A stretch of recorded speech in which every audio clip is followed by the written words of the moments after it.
सगळ्यांचा पाय एकाच वेळेस उचलणे आणि एकाच वेळेस जमिनीवर टेकवणे, याच्यासाठी खरोखरच मी स्वतः मनपूर्वक त्यांना सॅल्यूट करतो.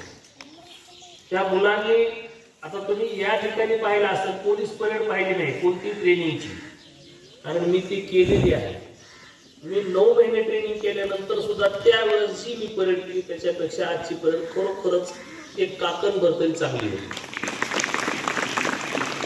एनसीसी कशामध्ये झाली पाहिजे. एनसीसीला बघितल्यानंतर मला माझंही आठवतंय, त्यावेळेस 7वीला असायची एनसीसी, आणि मी जेव्हा एनसीसीच्या त्या लाईनला जाऊ उभा राहिलो शाळेच्या, तर मला हाईटमध्ये बाहेर काढलं.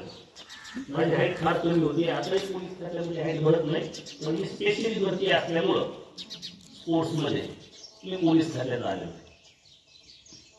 हाईटमध्ये काढणं यांच्यासाठी एक मार्ग बंद झाला तर तुमच्यासाठी 10 मार्ग उघडत असते.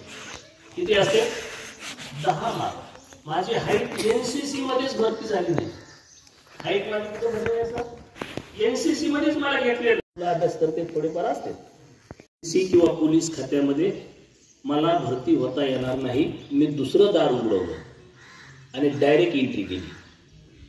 तसं तुमच्यासाठी एक जर कुणी एका गोष्टीमध्ये कमी आहे असं समजून स्वतःला त्या गोष्टीपासून कधीही दूर होत जाऊ द्यायचं नाही. 3च्या ऐवजी तुम्ही 4 तास दिले, सकाळी 2 तास, संध्याकाळी 2 तास. सर बरोबर आहे. 1ली ते 10वीच्या मुलांनी एक 4 तास जर घरी जाऊन मन लावून अभ्यास केला तर मला वाटत नाही तुम्ही 95% खाली कधी याल.